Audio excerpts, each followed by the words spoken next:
So we talked about the VIX. The VIX is getting crushed. We want to bring this back down into this demand zone. Okay. I actually drew this out from years ago to see how far back it went.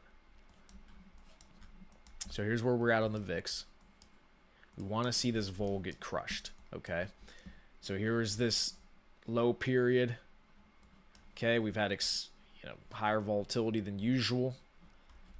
So we want to bring this back down into here. We're getting a low relief bounce here on the VIX. We'll see if this creeps back up or not. We want to get back into that demand zone. Beautiful. We're looking bullish there. DXY. Okay, we got our bounce right off of the demand, how we drew it. Okay, so we broke down. We came in. Here's our bounce. This is going to be our relief bounce. We're starting to nuke again on it. We want to see this demand zone get lost on the DXY. Incredibly bullish. So we're going to look for... Come back down into here maybe. If we can get a puke, that's beautiful. Okay, so we're looking for that on the DXY. Let's take a look at, we talked about gold, we talked about silver. Here are the targets for gold. Gold, I'm seeing 32.7 right here. Silver would be something you want to rotate profits into. If you've had gold, if you've been holding gold, you want to take profits on it, you rotate that down into silver. Because the way that gold had gone up to the 2.618 on the fibs, okay, silver has not had, well, oh, silver just did have its breakout. Look, silver's pumping, right? Silver, you want to start getting into silver if you don't already have it and rotate it out of gold. So you got this first breakout from the one on the range. First fib's at $37.50. Second fib would be at $50. So if gold hit its 2.618 right here, 2,800, okay, and broke through, gold's still pumping. Look, gold's still pumping. This is going to get up to 3.618 at $3,200, $3,300. That's the 3.618. Silver, I expected to come to at least this level, 2.618. If it does what gold did, 3.618, $62. So that's $62 for silver. Okay, and it's at 34, so that's a 2x. So for you commodity junkies, that's where you're looking at on commodities. We talked about why that's taken place already. All right, let's look at yields. So this is 3-month coming down, the yield. Beautiful, love that. 2 years coming down as well. So here's the major level on the 2-year. Look at something like this.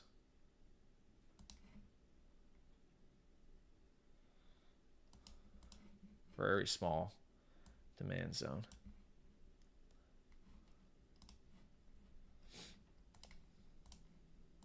Okay. So we're going to come back down, test this. We'll see if we break through. And then here is our 10-year. Okay, same thing with the 10-year.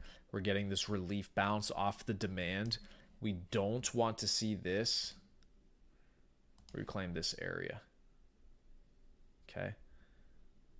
This area right here.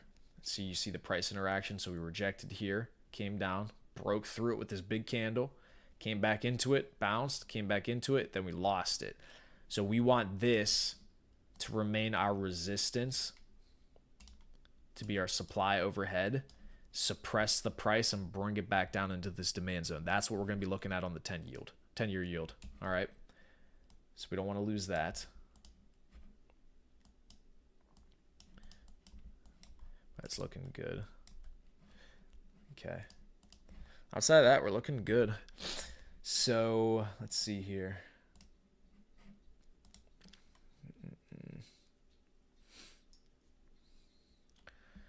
So BNB's green. We haven't looked at BNB in a while. BNB is going to be a sleeper. So always ends up being a sleeper. Let's see the one. Let's put it on the weekly. So we've talked about this before. BNB is in a 4-year reaccumulation.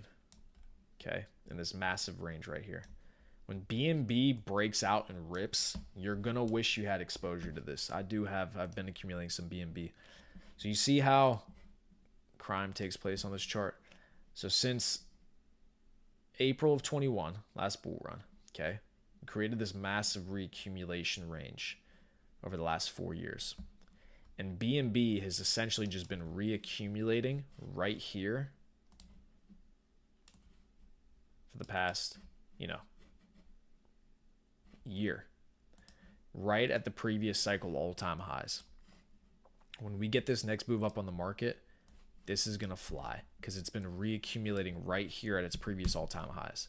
That's bullish. If this price has been able to hold the way that it's held, which it has, right here at these all-time highs, that means that the demand is massive, even though the market has done poorly over the last couple of months. So the high was at 793, the low was at 500.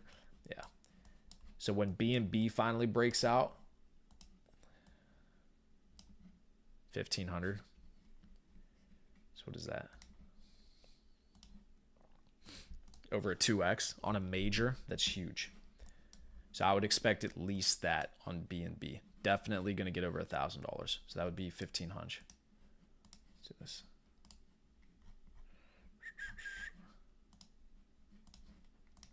Okay.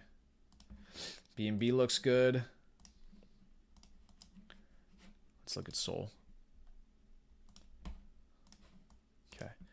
So this we had drawn out from a while ago. Look how beautiful that played out. Beautifully. Okay.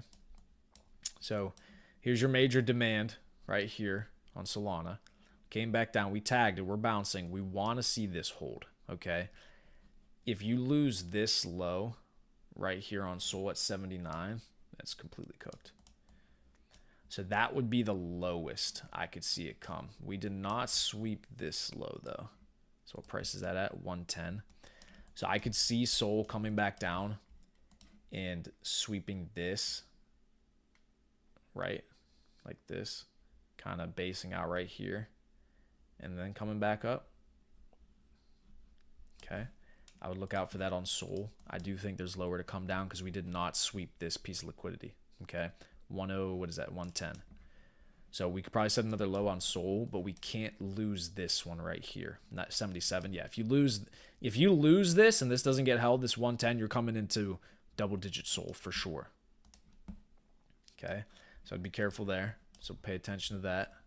And this is going to be all confluent with what goes on with equities. I mean, if we get another pullback that's relatively aggressive, which is possible, just to clear out these final lows, clear out the final capitulation. So, for example, on the S&P, oh, look at that. Who could have foreseen? Who could have foreseen that? Again, drew it out perfectly. Look exactly what happened. This is how well you can call these things. So we had this demand zone drawn out before this actually tagged it. And we had the supply drawn out before this got tagged up here. Well, what happened? Perfect tag of demand, perfect rejection of supply. So what you're gonna see happen on equities, since we got this little relief bounce, you're probably gonna come back down, do something like this before moving up higher.